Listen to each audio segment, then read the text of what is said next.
Hey guys, welcome back to another episode of the Music Den. I am, of course, your host, Armando Venditti. Hoping you guys are having a good Friday and that you're looking after yourselves and one another. I am joined by Mr. Bill Schuster. How are you doing, Bill?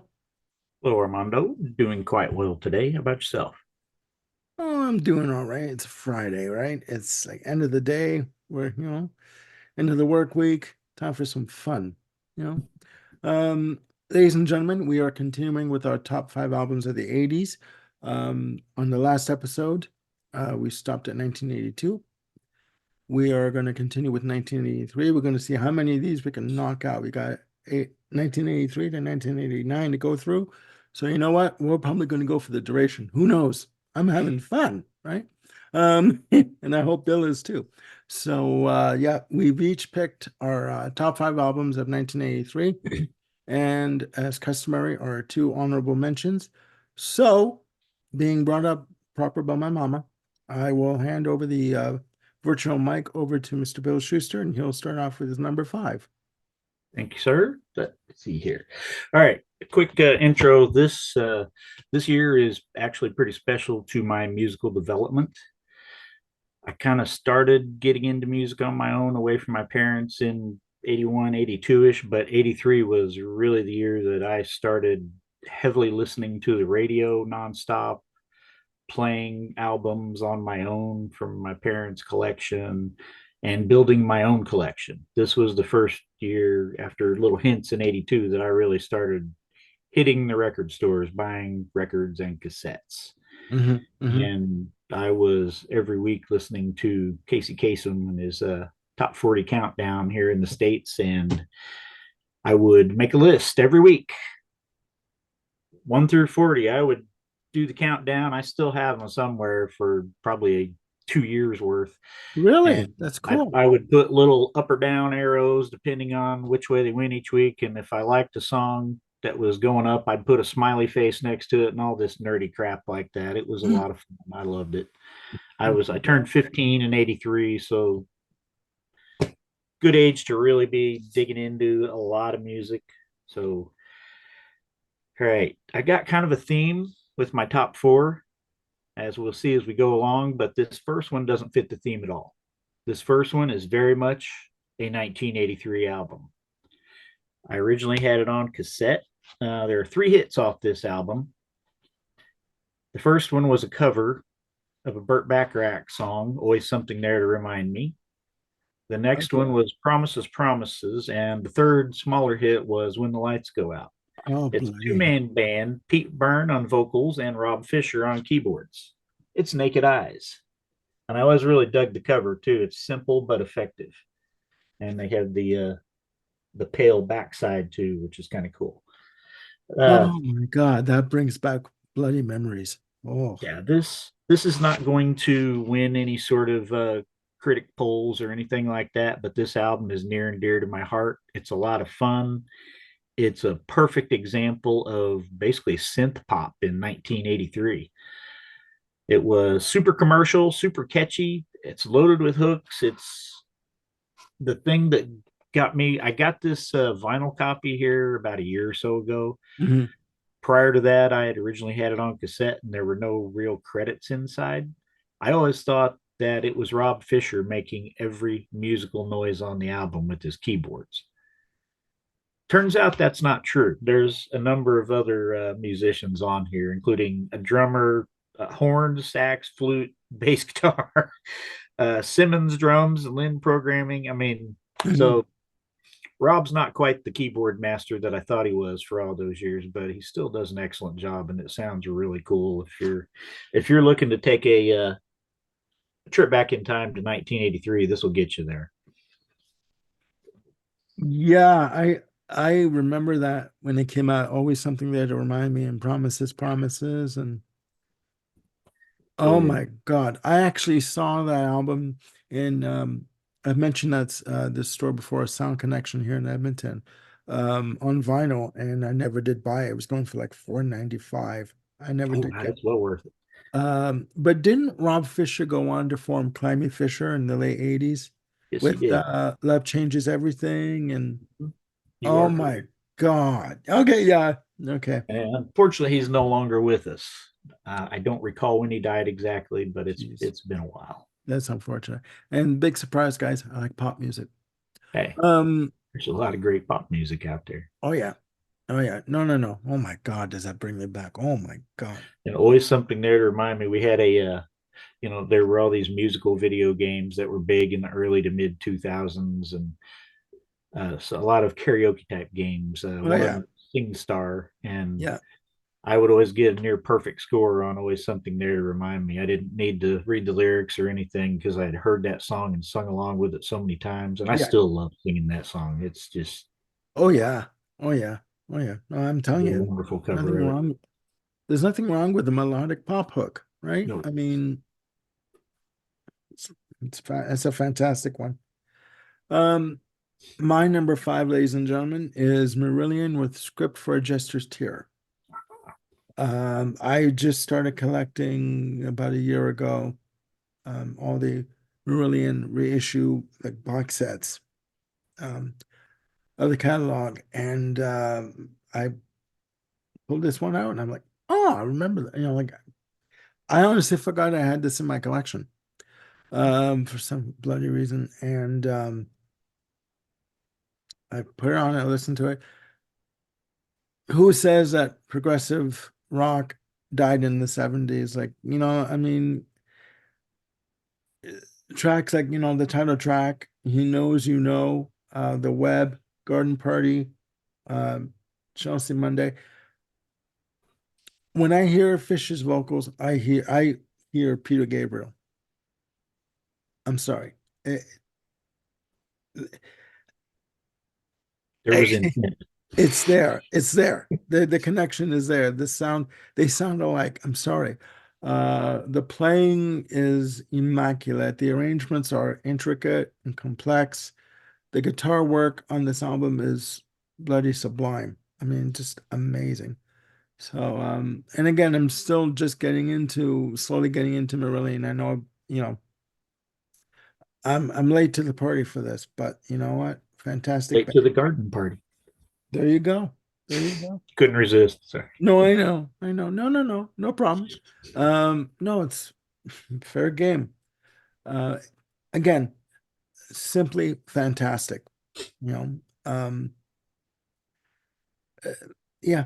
So that is my number five. Good pick.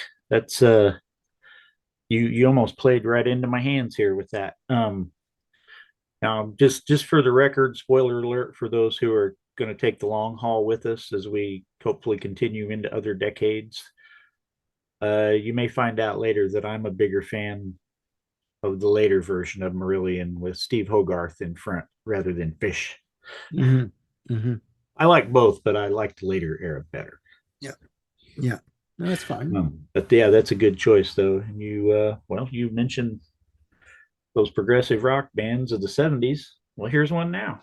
Number four, Genesis, self titled, also known as the Shapes album, absolutely loaded with radio staples and Hmm. hits. That's all was the first big hit here in the States. And it was shockingly to me their first top 10 hit in the United States. Figured with a band that had put out No Reply at All, Abacab, Man on the Corner, Misunderstanding, Follow You, Follow Me, and Turn It On Again, one of those would have been a bigger hit, but apparently not. So, Mm. Okay. and of course, Mama, I know was the big hit over in the UK. What was the main hit in Canada? Do you recall? Uh, well, Mama was a pretty sizable hit. So was That's All. So a bit of both. And There's this, also Illegal Alien. Sorry, go ahead. yeah, yeah, that one is controversial for obvious reasons. Now, I mean, lyrically and the video, but that's one of those songs I still love the song musically. I think it's brilliant musically. It has lots of cool little changes in it, Yeah, and I like what Tony does with his keys in that song. Some of the sounds he comes up with. So if you can look past the video and some of the cringier lyrics, it's one of those things I think they meant well, but it was 1983 and they were kind of yeah, clueless pop yeah. stars. No, I know. And Yeah, yeah, I get it. I get it. Yeah, so I'm kind of forgiving of them. I don't think they intended any harm with it. They just were kind of bumbling their way through it. And I, oops. Yeah. I know, I know.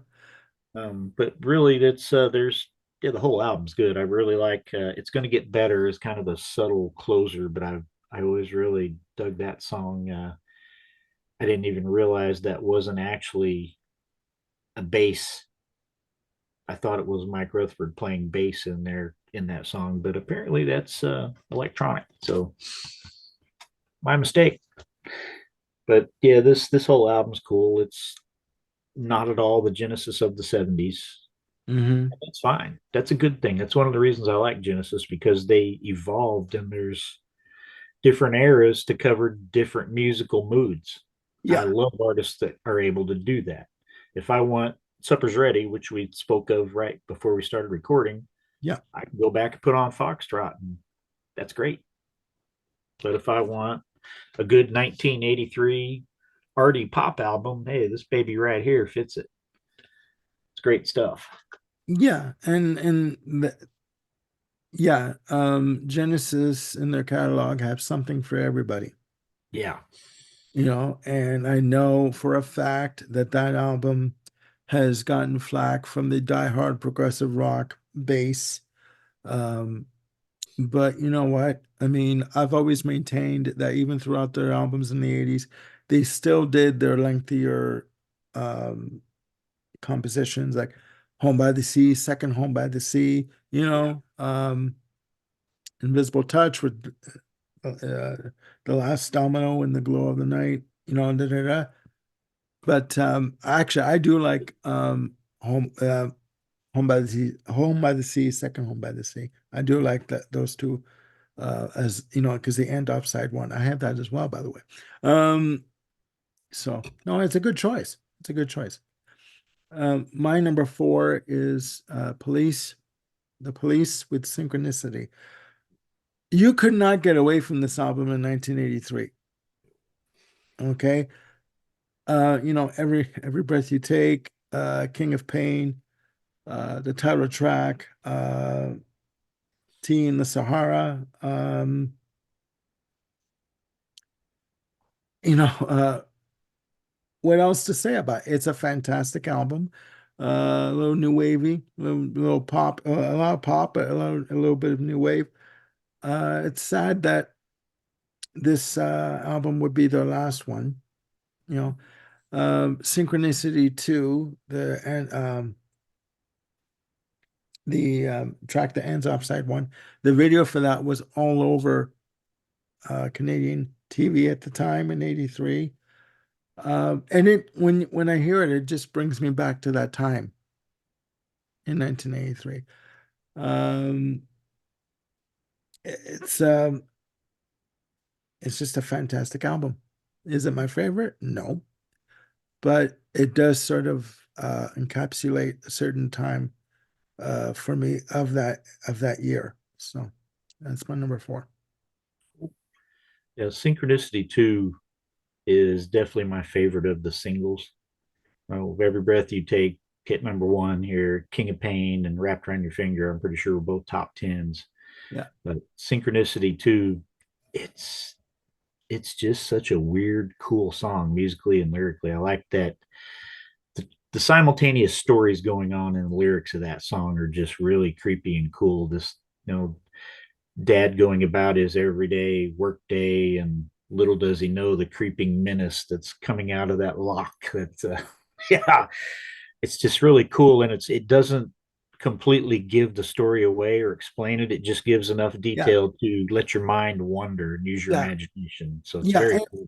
yeah. No, true. And there are duds on the album as well. I mean, Mother. If I have to hear Mother again, I will. Well, like Do you, I don't know what the hell Andy Summers was thinking. I don't know what the hell the rest of the group were thinking of letting him do it. As a song, it sucks. And all you, if you're going to critique me, come and get me. It sucks. I'm sorry. so mother versus mama, who wins? Mama. I mean, Great. hello. I'm sorry. But Yeah. yeah, Do you feel this is one of those albums that you talk about that? are pretty well carried by a few great songs. Yeah, there are those albums, I should say, sorry, that have two or three songs that basically carry the album. And this is that this is that for me. So, I tend to agree. But still a good pick. Yeah, it needs to be represented. So I'm glad you mentioned it. yeah, It's definitely a blockbuster from that year. sure, sure. All right, continuing with my theme, as you may have picked up on or may not so far. Uh, these guys all, well, three of the four at least were from the '70s. The one just kind of missed the cut, but he was in one of those '70s bands that prior to this. I've already mentioned them before, but I like this even better than their debut. It's Alpha by Asia. A lot of people like to talk shit about this album. I think this is absolutely brilliant. I think it sounds better than the debut. I think that Jeff Downs and John Wetton have sharpened their songwriting hooks here. Hmm. Now, if you're wanting some progressive rock makeover, if you want these guys to act like it's 1972 all over again, move along. That's not what this is. As a 15-year-old in 1983, when I got this thing, I didn't care or know anything about progressive rock. I mean, I'd heard some from my parents. I didn't know what it was called and didn't really care then. Hmm. I just knew this was an excellent sounding album, and every one of these songs was great to sing along with and just really sounded good. Okay. Um, and that cover, my God, that might even be better than the cover from the debut. This is I like that better actually. Roger Dean did a great job here, as he usually does. But this it gets much maligned. Steve Howe was kind of pushed back a bit, wasn't quite as involved. I don't care. Steve Howe's a great guitarist, but Asia will always be to me about that core of John and Jeff, the main songwriting team. They Okay. work well Yeah. together. Yeah. Guitar in this band to me is secondary, and same with Carl Palmer on drums. It's about Jeff's keyboards and John's vocals and their songwriting. So Yeah. Yeah. if I want what they did in the '70s, I have those albums. I can go listen to them. This is them in 1983 being an excellent modern arty pop rock band. I will say I had this on cassette originally, and the cassette at that time, and I believe the CD now, had a bonus track that is not on the record at the end called Daylight, which Mhm. kind of irritated me when I realized that. I'm still glad I got this copy. But now, if I want to hear Daylight, I have to get out a digital copy and play it since it's not on the record. And Yeah. my cassettes are long gone. Okay. So, Okay. but yeah, Uh, are you seeing my theme yet? Or I'm sorry, being a bit dense today. You'll have to sort of that's all right. walk me through it. No We'll comments get from there. Peanut Gallery out there. But does is the track "Don't Cry" on there? Yeah, that was the lead single. Yeah. Yeah. Yeah, I always like that song too. I was just Um, singing along with that earlier. yeah, yeah. Um, And yeah, the that smile album has gets, left your eyes too was the other single. sorry. The smile has Smile is left left your your eyes was eyes. more, Sorry. yeah, Yeah, I more of didn't a mean to cut ballad you there. off. No, that's all right. I kind of cut you off. Sorry. No, it's okay. Yeah, the smile is left your eyes. Yeah, that album Alpha kind of gets maligned as being more pop oriented than progressive rock. It's like, okay, whatever. That's the point. So, which is why, yeah, No, I get it. I get it. I might even have to look into that. it's still a Um, fun album. cool, cool. My number three, ladies and gentlemen, is Billy Idol with Rebel Yell. Um, you know what? I'd love that album. I'd love the singles from it, the title track, Flesh for Fantasy, Eyes Without a Face, Catch My Fall. I You don't know have what the I Billy mean? Idol Eyes eyes Without a without a Face. face immediately as soon as you said that. I mean, the title track is just fucking like, what do you call it? Post-punk rock. I mean, just heavy drumming, heavy bass playing. Um, Steve Stevens on guitar. Like, get out of here. I mean, I'm sorry. I mean, I did many air guitar to that solo that he did. I am sorry. And he is the only person that could duplicate that solo in an acoustic setting on an acoustic guitar. Thank you. And leave everyone that's watching him go, "Mm," like really, like unbloody real. And this was a mega selling album, and it was a mega selling album for a reason. The singles that they picked from the album bloody worked. Okay, and again, this is one of those albums that take you back to 1983 or into 84. Okay, this was released, I believe, on the tail end of 83 into 84, and it's just amazing. And it features, if I'm not mistaken, on bass, one Steve Webster, who is a Toronto bass player who has worked with people like Billy Idol, who's worked with Lisa Del Bello, that I've mentioned before, and another group called Parachute Club that are no longer in existence, but fantastic bass player as well. Just amazing. So yeah, that's my number three. And that album had the distinction of making Casey Kasem and Dick Clark have to say "Flesh for Fantasy" on their countdowns. That's right. That's right. That was a pretty risque single for 1983-84. Oh, I know. Oh, I know. Even the lyrics for Rebel Yell, last night a little dancer came bopping to my room, or last night, like, it's like, hello. I mean, in the midnight hour, she cried more and more and more. I mean, with a rebel yell, hello. So yeah, no, it's to me, it's a classic album. And very 80s. Absolutely. Yes, Yeah. yes. All right. Well, we just saw an album that featured Jeff Downes and Steve Howe, who were formerly in this band. Oh, Yes, 90125 is my number two pick for the year. perfect. Along with the last two albums, Genesis and the Asia Alpha, this is another one of those that old school progressive rock fans love to crap all over. Mm-hmm. Mm-hmm. And it's absolutely undeserved. This thing is state of the art 1983 art rock music. Trevor Rabin brought such a breath of fresh air to this band. And I mean, essentially, even though it started out as the band Cinema before they brought John in and Yeah. Tony K in, uh, let's face it, when you have Chris Squire, Tony K, and John Anderson, three of the founding members of Yes, and Alan White, Bill Bruford's replacement drummer in Yes, yeah, it's going to be Yes. There's no way around that.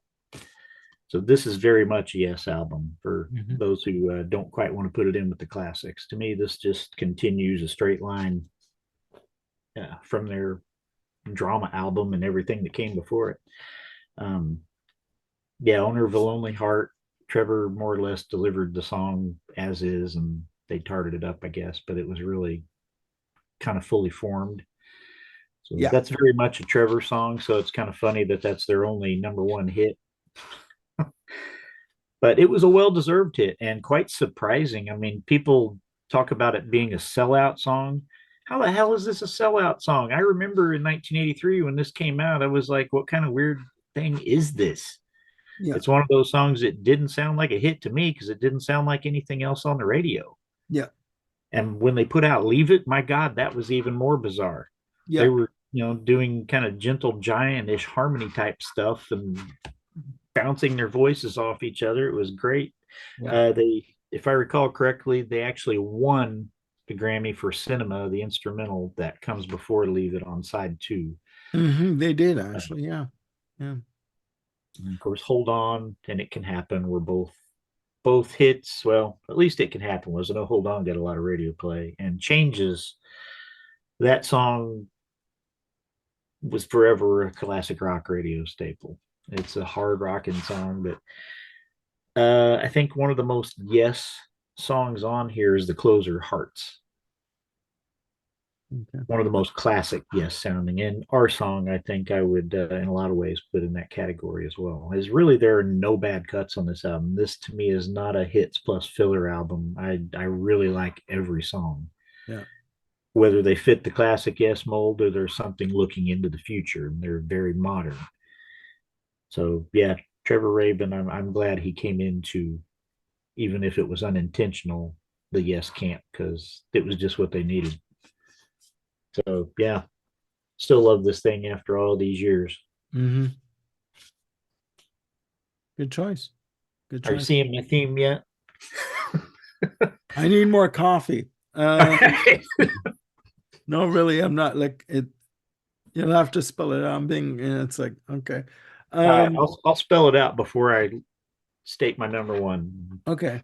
Okay. No, I remember that reading up about that album and that the album was basically complete, but then I believe it was Atlantic Records suggested to them, you need to get John Anderson in here to make a Yes album.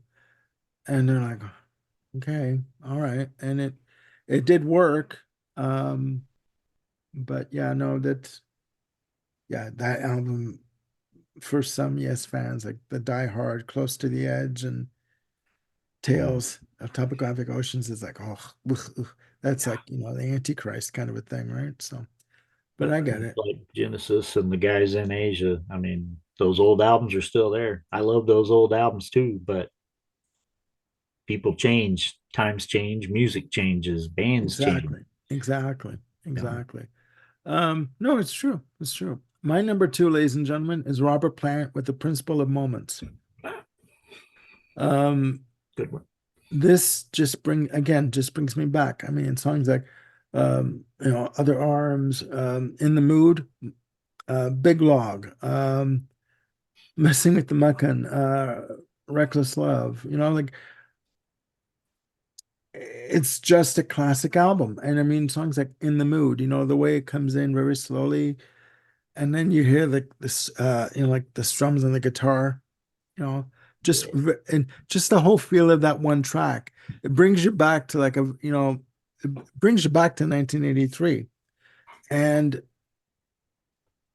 even the video, that they did for it, um, has a very, I don't know if you know what I mean, but to me, it has a very summer feel, that one track, you know, and it's a very laid back vocal that he does for it. A beautiful, beautiful song. And I mean, Phil Collins does the drums on the album uh, for him, and then he'd go on to do the tour for him. And then that's what led him to be recommended to join Led Zeppelin at Live Aid, although Phil Collins was thrown under the bus by apparently by Robert Plant because Robert Plant and Jimmy Page tore him a new one for apparently not knowing the music for Stairway to Heaven, for his performance at Live Aid. And he went on record saying, F you, I knew exactly what I was doing. It's you guys that didn't know what you were doing. So, but I digress. An Um, addendum to that, I just saw on social media within the last few days, Phil Collins' birthday just happened, yeah, 73, I believe. I saw Robert Plant. He posted a picture of himself and Phil, and he was, yeah. Apparently, that's water under the bridge because he was very kind in his words, wishing his old friend Phil happy that's cool. birthday. So, That's cool. That's cool. But I just feel that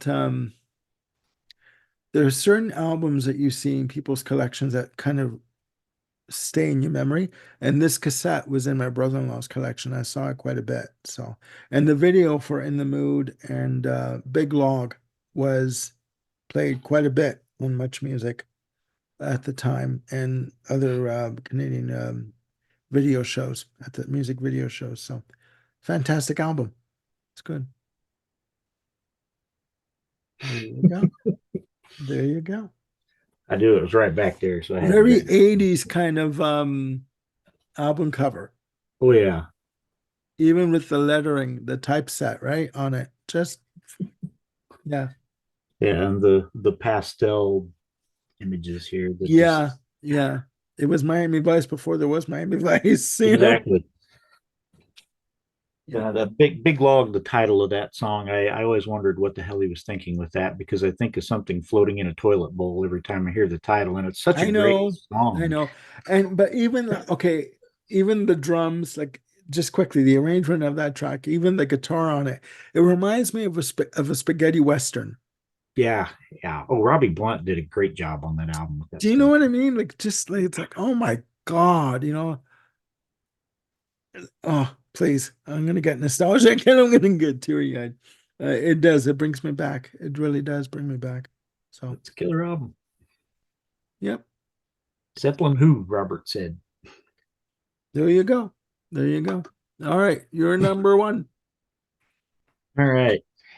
Now, if you haven't picked up on the theme yet, we've got classic band from the 70s, progressive rock band, Genesis. Classic 70s progressive rock band, yes. Asia, full of members of assorted classic rock Progressive, bands. yeah. So, what Okay. could possibly be my number one? Well, it might be another classic progressive rock band from the 70s. And while it's not this album, that I should have had this shirt for our 1977 show, but I just found it again. Okay. It is this album, another much maligned 80s album by a 70s progressive rock band. Of course, some people will say that Pink Floyd was not a progressive rock band. I highly disagree, but I'm not Mhm. going. That's a whole separate show. Yeah, Uh, yeah. a lot of That's people, even if they do think Pink Floyd was prog, still hate this album, especially people that don't like Roger Waters. Some people automatically have a hard on to hate against Roger Waters no matter what he says or does. So what are you going to do? You can't win those people over. Fair enough. Some people, I'm like that with certain artists too. I get it. But I love Roger. I think he's absolutely freaking genius lyricist and concept guy and just overall artist. I think he's absolutely brilliant. And this is no exception. People talk about this album as missing the dynamics, the melodies, the songs of a lot of previous Pink Floyd albums. I think they're not listening hard enough. I think they're not being patient enough, personally. Maybe mhm, they don't mhm. want to be, which is fine. Yeah. But once this thing seeks in, it's full of strong melodies. I mean, I don't know what they're not hearing. I don't know if they're looking for more like money or another brick in the wall part two, comfortably numb hooks Yeah. that I'm here. This is a little more subtle, but these are very distinctive songs. And yes, for all the people who say that all Roger does is talk about war and his dad, in this album, he really does. Mhm, And mhm. you were mentioned getting teared up. Stacy and I, my wife Stacy, for those who don't know, we were talking earlier while one of the songs from this was playing, and I was thinking about, without going into details, folks. I'm not going to get too political here because that's not what really we're doing. But I was thinking about the situation in Gaza, and Roger sang the line, "No one kills the children anymore." And yeah, I'm getting choked up now thinking about it. 41 Oh, years later, this son of a bitch is still relevant, absolutely up to the yeah. moment. If you Yeah. read the lyrics on this thing and follow the story, there's a reason Roger talks about this shit because it's with us every day. It's Yeah. part of our reality. It's never ending. Yeah. And he's right to call it out. And Yeah. the music behind it is brilliant. Uh, one thing a lot of people talk about is a lack of Gilmore and his only having one vocal, which is Not Now John. The That's single. my Yeah. least favorite song on the album. It's fine for what it is, but I think it's kind of, it doesn't fit quite as well with the rest of the songs down. It breaks the mood a bit. So I'd have been fine if that song was left off, frankly, and Dave didn't have any songs to sing. That's not hating on Dave. It's just this is clearly a Roger album. Yeah. And if people want to call it a Roger solo album, I'm cool with that. Mhm. So, Very much so. Very much so. but yeah, I do think it's a masterpiece. Haters gonna hate, but I'm gonna love it. This thing moves me intensely. It's absolutely beautiful piece of art. Well. So yeah, again, another classic progressive rock artist this Yeah, year that yeah. No, I has get an it. album that people hate. I get it. Now I get the theme. Okay, the light just went on. Click. All right. Okay. My number one album, ladies and gentlemen, is Pink Floyd and the Final Cut. Very nice. We did not consult on these choices at all. I had no idea he was going to Bill was going to pick this. What's to say about this album? I can give you a bit of a background on the album. These tracks were written around the time of the wall, and they were left off of the album. Um, some of the um, tracks, like When the Tigers Broke Free, um, and I believe the Fletcher Memorial Home, were included in the movie The Wall. There were fighting at this point. This was where Pink Floyd were at their ultimate low. Richard Wright is out of the band. Michael Kamen is in the band.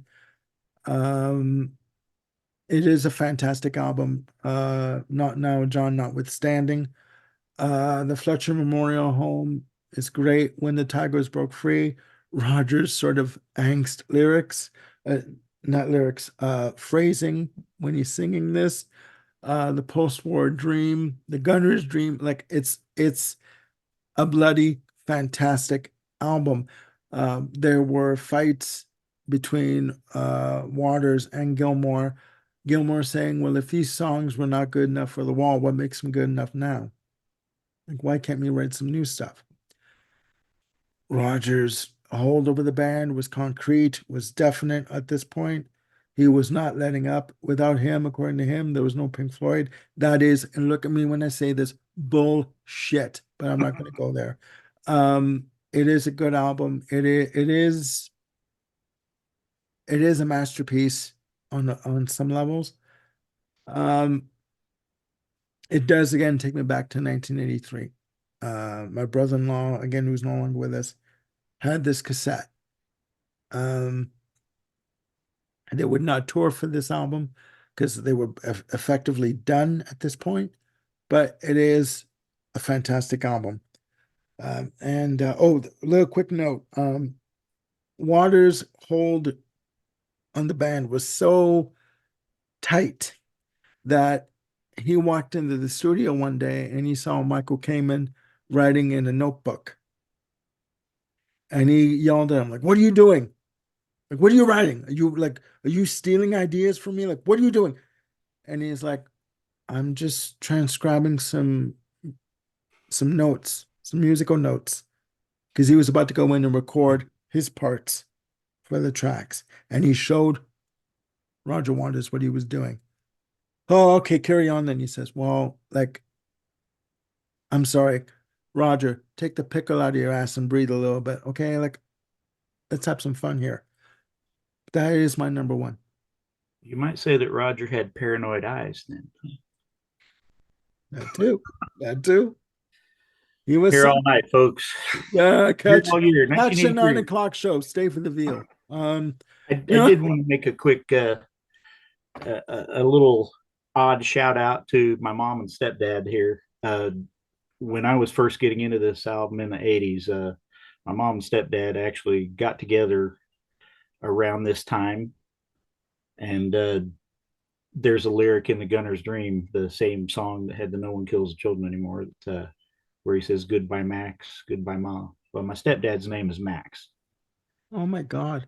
So as a teenager, I'm hearing this, and every time I'm hearing this song singing, I'm Yeah, transposing them into, yeah, yeah, the song here. So that was just kind of a cool little, definite. yeah, personal Definite. tidbit there. That's definite. Okay. Um, your first honorable mention. All right, something not quite so serious. And these two are nowhere near my theme. So Okay. this band is along the lines of ZZ Top and Rush as far as uh, basically power trios, I guess you would call them, that have the same three members for decade after decade after decade. These guys have had the same three members since the 70s. But their first debut album here came out in 1983, and they're out touring still to this day, currently touring this full album along with a lot of their other songs. And it Mhm. is Zebra. Okay. I've never listened to their stuff. I've never heard any of their stuff. There were two songs, Tell Me What You Want, that opened side one, and Who's Behind the Door that closes side one, that were played big time on the rock stations here in the States in 83, 84. Okay. Tell Me What You Want is more of a rocker, and it really comes in hard and fast. I've been taking my time. And Randy Jackson, the leader here, he has one of these voices that can go pretty high when he wants to. So Hmm. trying to sing along with this, tell me what you want. Yeah, oh my God. Yeah, it's it's one of those nut busters. Yeah. And Who's Behind the Door, though, is just this cool, essentially song about aliens watching us like animals in a zoo. Hmm. Uh, Hmm. it's a really nifty lyric if you get a chance to listen to it. It's more of a slow burning, more acoustic based song, but it picks up toward the end. But there's really pretty much every song on here is outstanding. There's a couple of longer, kind of almost proggier. Not, I hate to use that word in Yeah. 1983 for this, but kind of artier songs, a La La song and Take Your Fingers from My Hair. Really, I think the only song I could do without is their cover of Slow Down. And it's kind of funny because I always had this, I had it on cassette and then CD. I bought the copy used, and somebody actually had taken the time to, in the middle of the record on side one, it's the third song, they scratched all the way across Slow Down. Oh So I God. had to go get another copy, but I thought it was funny that they scratched out the one song that I could really live without anyway. Yeah, yeah. Apparently I they got weren't you. fans either, but I it's got you. okay, but it I don't think it fits as well. It doesn't stand up to the originals here. I got you. I got So, you. but yeah, this is if you're looking for a 1983 power trio with a little bit of arty tendencies and a high pitched singer. He's not always high pitched, but he has the ability to go high. He Yeah. doesn't always stay there. So I don't want to Yeah. give the impression he's like a David Surkamp from Pavlov's Dog or anything like that. No, he's not a constant. Ooh. Yeah. So, Yeah. My question is to you, what part of yourself did you have to grab in order to hit that note?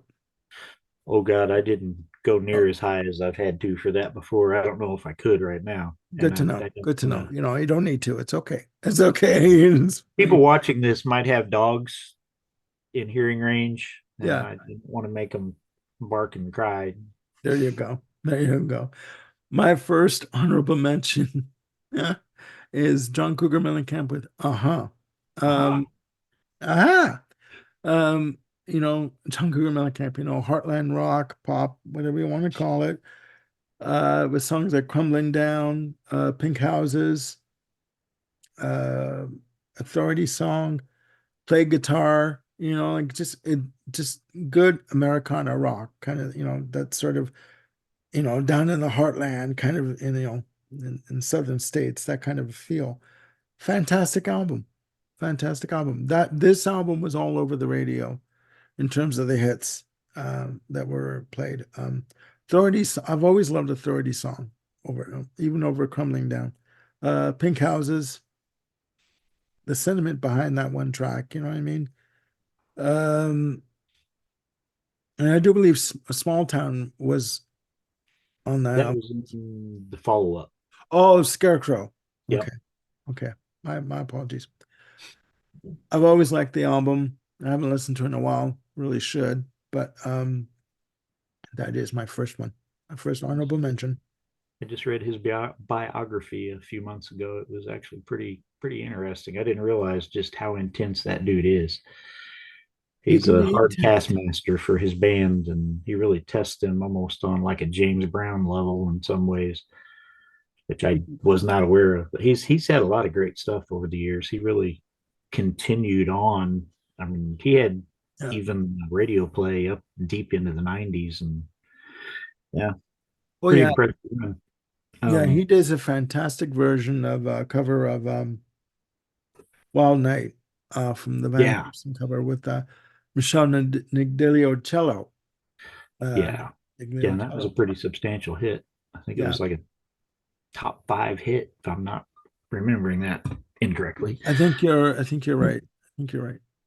Yeah, That on I remember I liked all the hits and everything, but play guitar, even though it wasn't really a hit, it was played a lot on the rock stations. it And was. naturally, as a 15-year-old, of course, that's one of those songs that you kind of on the radio when he says, forget about all that macho The shit and shit. learn how I'm to gonna play play guitar. guitar. Yeah, Anytime, you're a young teenager and you can hear cussing snuck in on a song on the radio, it's all right. That's a win. They yeah, didn't yeah, teach that one. yeah. No, I got you. I got you. No, it's cool. Well, it is a good album. All right, this is the second album from this band. I almost put their debut in, but they didn't quite make it. This was their really big breakthrough, though. They had three hits off of this. The first one, One Thing Leads to Another. The next was Saved by Zero, and the third was Sign of Fire. They are the Fix, and Mm-hmm. they're still around with pretty much the classic lineup. They're Reach another the one of those bands beach. like Zebra that's, yeah, Reach the Beach. This was a pretty big hit for them. That cover, outstanding. That is so cool. And just, yeah, and it continues in the following cover, their next album too, in a different form, which is pretty neat. But yeah, these guys, this was a Rupert Hine production, who of course we know from Saga, from Rush. He's worked with many people. He worked There's with the Tina bird. Turner, Yeah, and yeah, just, yeah, love him or hate him, whatever. I think he did a great job here, just as he did on many other albums he's worked on. I really love the Saga albums he worked on too. And, yeah. yeah, this is not one of those hits and filler albums either. I think all the album cuts are quite good here. Uh, Mm-hmm. these guys kind of, a lot of people in hindsight, I think, tend to see them as a one hit wonder. They probably just remember One Thing Leads to Another because that was their biggest hit. But they had quite a few hits back at that time. Yeah, From the couple from the previous album were kind of small hits, Red Skies and uh, Stand or Fall, I think, which is probably my favorite song by the Fix still. yeah, yeah, And then, of course, the following couple of albums, they had a number of hits also. So they're definitely not a one hit wonder. And yeah, they're well worth time if you like the hits at all. If you remember and have never checked out the albums, they're just a good, unique, original band. yeah. Um, Very much so. Danny West Orm is a very original guitar player. He has his own sound. It's quite distinctive, and I rather like it for that. Yeah, yeah. No, that is a classic album. It's even the cover's iconic. You know who it is. Even if you didn't see the title, you would know who the band is, right? And they've released an album. I do believe in. I think it was late 2022, their latest one that I do have. I got to go find it somewhere in the house, but I do have it. And I don't know about the Fix. If you, I don't know, they released an album in 1991 called Ink, Mm. and there's the track, the lead off track, how much is enough?